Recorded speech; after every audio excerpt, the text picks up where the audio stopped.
Have you ever felt a fire ignite within you? Someone says a sharp word and suddenly, your whole day feels ruined. A driver cuts you off in traffic, and your heart pounds with frustration. Maybe someone ignores you when you are trying to speak, making you feel small and unseen. These moments can feel like tiny storms, hijacking our peace and leaving us feeling drained and powerless. We often believe that other people are the cause of our anger. We think, he made me angry, or she ruined my day. We point the finger outward, searching for someone to blame for the turmoil we feel inside. But what if the source of the storm isn't outside at all? What if it's a storm we are choosing to create within ourselves? In a small, sun-drenched village lived a man named Raheem. To the villagers, Raheem was not known for his craft or his kindness, but for his temper. He was a storm walking. His face was often knotted in a scowl, and his words were as sharp as broken glass. If a child's ball rolled too close to his feet, he would shout. If the wind blew dust onto his freshly washed clothes, he would curse the sky. Raheem lived in a constant state of agitation, believing the world and everyone in it was conspiring against him. His anger was a heavy cloak he wore every single day, and it was pushing everyone away, leaving him in a lonely, self-made prison of rage. Let me give you a picture of his daily life. One morning, Raheem went to the market to buy some vegetables. The seller, a kind old woman, was busy with another customer and didn't see him right away. Raheem felt a surge of impatience. He tapped his foot. He cleared his throat loudly. When the woman finally turned to him with a smile, he barked his order, convinced she had ignored him on purpose. Later that day, while mending a fence, some young boys ran past, laughing and kicking up dust. Raheem dropped his tools and yelled at them, his voice echoing through the quiet afternoon. He believed they were mocking him, disrespecting him. Every small event was a personal attack in his mind. This anger was not making him strong, it was making him weak. It consumed all his energy, leaving him exhausted by nightfall. His shoulders were always tense, his jaw was always clenched, and he rarely slept through the night. The villagers learned to avoid him. They would cross the street when they saw him coming. Children would stop their games and fall silent until he passed. Raheem saw this avoidance as further proof that everyone was against him. He didn't realize that the wall between him and the world was built with the bricks of his own anger, and he was the one laying each one day after day. He was trapped, and he didn't even know he held the key. In that same village, living a very different reality, was a monk. He was known simply as Brother Anand. He lived in a small, humble hut near the edge of the forest, by a giant banyan tree. Brother Anand was the opposite of Raheem's storm. He was a gentle, whispering wind. His presence was calm. His smile was genuine and constant. He moved with a slow, deliberate grace that seemed to soothe everything around him. When he walked through the village, people didn't avoid him. They were drawn to him. Shopkeepers would offer him fruit. Children would gather around him, listening to his simple stories. He radiated a profound sense of peace that was as visible as the sun. The villagers saw Brother Anand as a source of wisdom. They went to him not with grand philosophical questions, but with the simple pains of daily life. A woman whose heart was heavy with worry would sit with him and leave feeling lighter. A man confused about a decision would speak with him and leave with a clear mind. Brother Anand didn't give complicated advice. He listened. He listened with his whole being, making the person feel seen and heard. His words were like cool water on a burn, simple, direct, and healing. He never judged, and he never rushed. He taught that peace was not something to be found, but something to be cultivated within. Raheem, of course, was skeptical of Brother Anand. He would see the villagers flocking to the monk and scoff. "What can that man teach?" he would mutter to himself. "Life is hard. Life is a fight." This peace he talks about is for the weak, for those who don't understand how cruel the world is. Raheem believed that anger was a necessary shield. It was his weapon against a world that was constantly trying to cheat him, insult him, and disrespect him. He saw the monk's calmness as a form of surrender, a foolish denial of the harsh realities of life. He couldn't grasp how someone could remain so untroubled amidst the chaos. But deep down, a tiny part of Raheem was curious. He was so tired. He was tired of being angry. He was tired of the shouting, the tension, and the loneliness that his anger brought him. One evening, after a particularly bad day where he had argued with a neighbor over a wandering chicken, Raheem found himself walking aimlessly. His feet, as if having a mind of their own, led him down the path toward the forest. He saw the gentle light of a single lamp glowing from the monk's hut, and in the twilight he saw Brother Anand sitting silently under the great banyan tree, as still and peaceful as the tree itself. Raheem stood in the shadows for a long time, watching. He expected to feel his usual irritation, his usual judgment.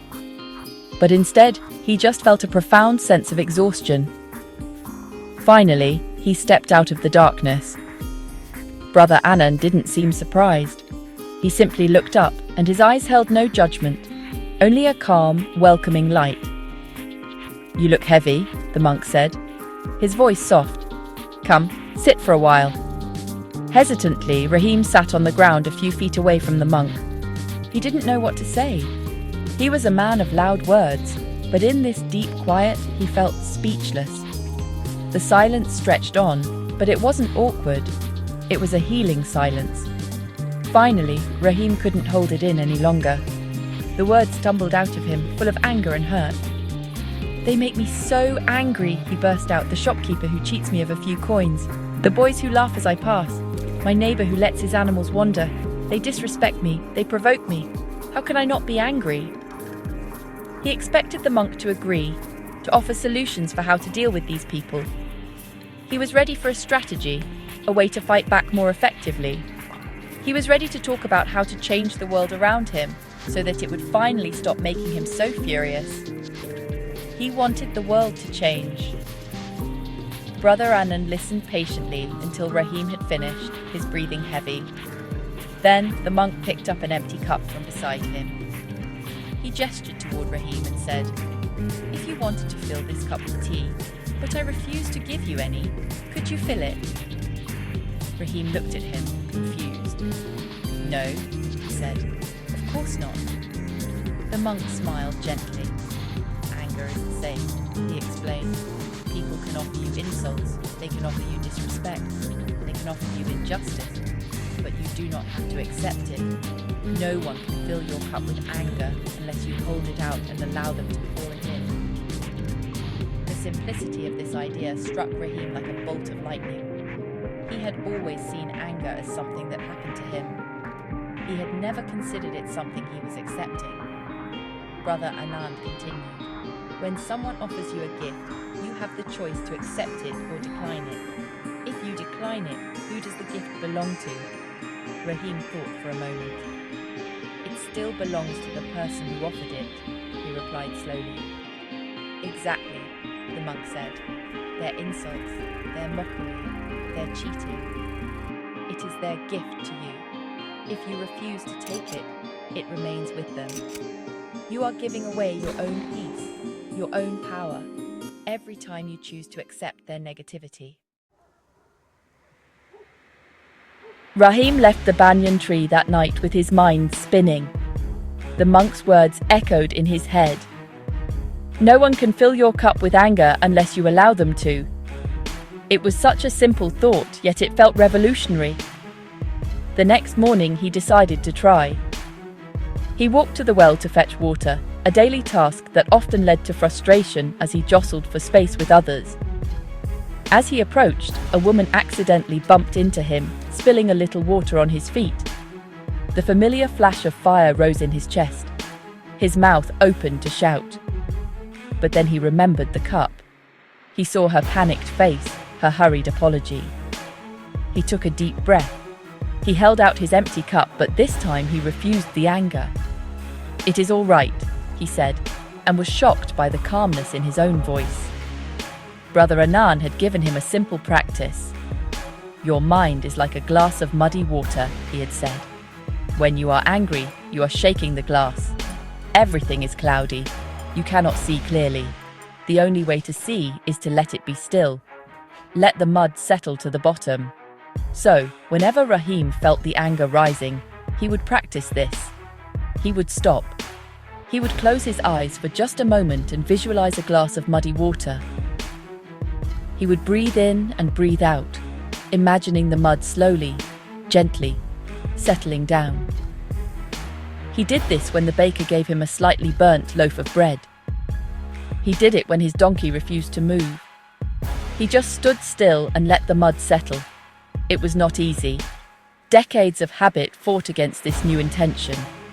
His body was wired for rage. His muscles wanted to tense up. His voice wanted to rise. There were days he failed. A merchant tried to overcharge him for grain, and the old Raheem erupted, shouting and pointing his finger before he could even remember the monk's advice. He walked away feeling ashamed, not because he was cheated, but because he had given away his peace so cheaply. He had let the man fill his cup to the brim with anger. That evening, he returned to the banyan tree, his shoulders slumped in defeat. He felt like a failure, like he could never change his ways. Brother Anan listened to his confession without a word of judgment. He simply nodded. "When a child learns to walk, do they succeed on the first try?" the monk asked. "No, they fall. They fall 100 times. But they do not decide walking is impossible. They simply get up and try again." Your mind is learning to walk in a new way, Raheem. Do not be angry at yourself for falling. Just notice that you fell. And then, with kindness, get up and take the next step. This compassion was a balm for Raheem's shame. He realized that this journey was not about perfection. It was about practice, and practice included falling down. Weeks turned into months. Raheem continued his practice. He was quieter now. He still felt the sparks of anger, but they were no longer bonfires. They were just sparks, and he was learning to let them die out before they could catch fire. He still visited Brother Anand, not out of desperation anymore, but out of a desire to learn. The villagers started to notice the change. They saw him wait his turn at the well without complaint. They heard him speak to the shopkeepers with a quiet tone. They were cautious, unsure if this new calmness was real, but the tension around him was undeniably gone. The storm had quieted to a gentle breeze. The real test came one busy afternoon in the heart of the village marketplace. This was the place where Raheem's anger had always been at its most potent. He was there to sell a few baskets he had woven. A wealthy trader, known for his arrogance, stopped by his stall. He picked up a basket, examined it with a sneer, and declared loudly, "This is flimsy work! I wouldn't pay half of what you're asking." In the past, this would have been a declaration of war. Raheem's face would have turned red, and a shouting match would have ensued, drawing a crowd and ruining his day. He felt the familiar heat rise in his cheeks. His hands tightened into fists. He saw the trader holding out the gift of insult. He pictured the empty cup in his own hands. For a moment, he wavered. The urge to snatch the gift, to shout back, was immense. Then he took a slow, deep breath. He let the mud settle. He looked the trader in the eye, not with anger, but with a calm neutrality. "I am sorry you feel that way," Raheem said, his voice even. "This is the price I am asking. You are free to buy it or not." The trader was taken aback. He was expecting a fight. He was prepared for an argument. This calm refusal to engage disarmed him completely. He sputtered for a moment, then tossed the basket down and walked away, looking foolish. A group of young men who had often been the target of Raheem's rage were watching nearby. They had seen the whole exchange and were expecting an explosion. Seeing none, one of them grew bold and called out, "What's wrong, old man? Has the cat got your tongue?" They laughed, hoping to provoke the reaction they were used to. The old Raheem would have chased them down the street. The new Raheem simply turned his head, gave them a small, serene smile, and went back to arranging his baskets. He did not accept their gift of mockery either. The laughter of the young men faltered. There was no fun in teasing someone who would not get angry. They just looked at each other, shrugged, and moved on. That day in the market was a turning point, not just for Raheem, but for how the village saw him. People had witnessed his tests, and they had witnessed his victory. A quiet victory, one not with shouting, but with stillness. The story of how he handled the arrogant trader and the mocking youths spread through the village like wildfire. They didn't speak of him as angry Raheem anymore. They spoke of him with a newfound respect. They saw a strength in his calmness that was far more powerful than the blustering rage he used to show. His peace was not weakness, it was a shield that no insult could penetrate. Raheem's life began to transform from the inside out. Because he was no longer wasting his energy on anger, he had more energy for his work, for his life. His weaving became more intricate and beautiful. He started noticing the small joys he had been blind to before. The taste of fresh bread, the warmth of the morning sun, the sound of birds singing. People no longer avoided him. Instead, they began to approach him. A young man, struggling with his own temper, came to him and asked, "How did you do it? How did you become so calm?" Raheem, now sitting in the shade of his own porch, smiled the same gentle smile he had learned from Brother Anand. He shared the simple truths he had learned. "Your peace is inside you," he would say, holding up a cup. "It is your most valuable possession. Why would you let someone take it from you for a cheap price, like a single insult or a moment of impatience?" He explained that life will always present you with reasons to be angry. The trader will always be arrogant. The neighbor's chicken will always wander. These things are outside of your control. But your reaction, he taught, is always, always within your control. Choosing to remain calm is not surrendering to them. It is claiming victory for yourself. Raheem became a quiet source of wisdom in the village, a living example of the monk's teachings. He never stopped being tested. Life never stops testing our patience. But his response had fundamentally changed. He had learned that true power wasn't in shouting at the world, but in mastering the world within his own mind. He had been a storm, but now he was the calm eye of the storm. He had found his inner peace, not by changing the village or its people, but by transforming himself. And in doing so, he showed everyone that peace is not a distant destination, but a choice you can make in any given moment.